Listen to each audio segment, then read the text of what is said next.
Hello there, welcome to an Atypical Philosopher video with myself, Jonathan at MS Pierce. I'm going to talk to you today about God's decision making and the problem of evil.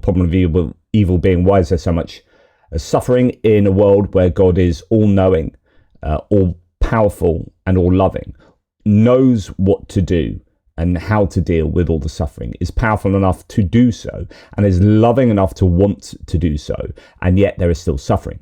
And I'm going to look at this in the context of the horrific Texas floods that have so far at the time of recording killed 104 people, with 161 still missing. And this is included in terms of the deaths, included a camp of young girls, I think Mystic Camp was it, and I presume their leaders as well.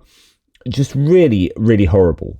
And the Secretary for the Department of Homeland Security, Kristi, Noem, has said this. Matters a lot. I'm extremely grateful for God's hand in that whole situation, because hundreds and hundreds and hundreds of people were saved.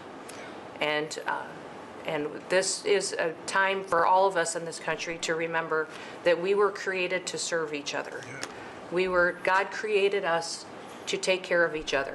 And that when we do that, we are happier, we are more fulfilled, and we can walk alongside people on their worst day and help them get through it and come out the other side, knowing that we can continue to live a life that God has purposed for us. So they're grateful for you.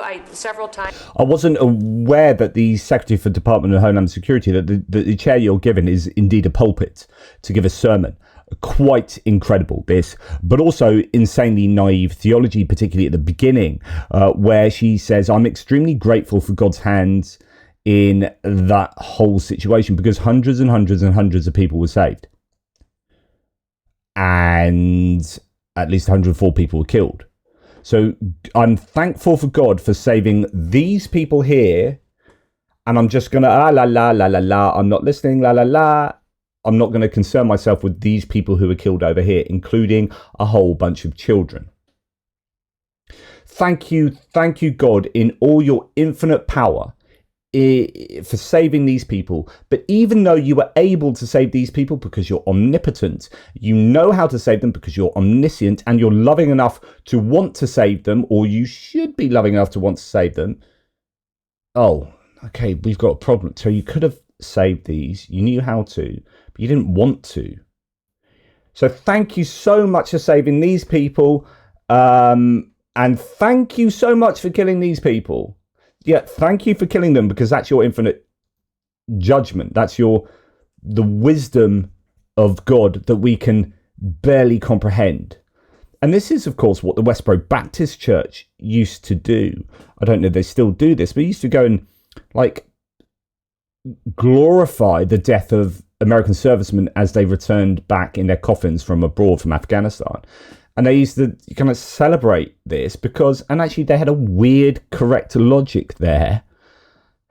It was intuitively weird, because you're like, what are you doing? That's despicable. But actually, that is God's judgment, and we should worship God's far greater wisdom than our own.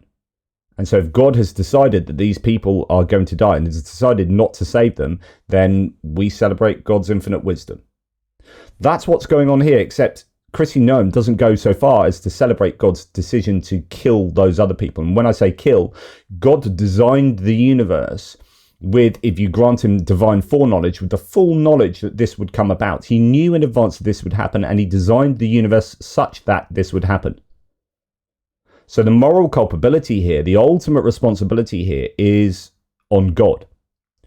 God designed the universe such that it came about in 2025 that floods, he designed the physics, the plate tectonics, the weather systems, such that these people died and those people survived. But Kristi Noem here waxes lyrical about God's decision to save these people, and in fact God's I guess activity in saving them. So God intervened so that these people were saved. It appears, is what she said, God's hand. I'm grateful for God's hand in that whole situation, but I'm going to forget about God's lack of hand in this situation. But actually, God is morally culpable for this happening as much as that's happening. And of course, that is absolutely broken. It makes no sense, but if you want to virtue signal your love for God with these platitudes, then that's what it sounds like. And talking about how wonderful it is when people walk side by side, with their co-creations to work hard to make things better, or whatever she's saying there. I mean, the reality is that last bit need not invoke God, and human beings need to solve what are very human problems. And the human problems here are how do we cope with and mitigate against these terrible natural disasters? Well, actually, if you're looking at climate change, you can wonder whether these disasters come about because of human activity. How do we work together as humans to solve these problems, rather than saying, oh, isn't God wonderful, and ignore the less than wonderful aspects of God's inactivity there. So these are acts of omission that still have the same moral flavor. What I mean by that is that God getting involved and saving all these hundreds and hundreds and hundreds of people is his very active will. I'm going to do that. But not doing something is just as kind of active. It's an omissive will. You're omitting doing something, but you're actively deciding not to do something there. So if I walk past a pond and someone's drowning in that pond and I can save them, have the ability to save them, I'm powerful enough to save them, I know how to save them, just reach down and help them out, but I choose not to, I am in fact leading to the death of that person. And it is my moral duty, but actually in some cases there's legal duty there to save them. If I don't do that, then I am culpable. Well, actually it's worse for the God situation, because he designed the pond, knew that the person would fall in the pond, designed it such that the person would fall into the pond, then walks past the person drowning and then decides not to help them. Yeah, sorry about that. This is all my doing. It's all part of the design. Sorry, you're dying. Oh, and turns out that you're a whole camp of children.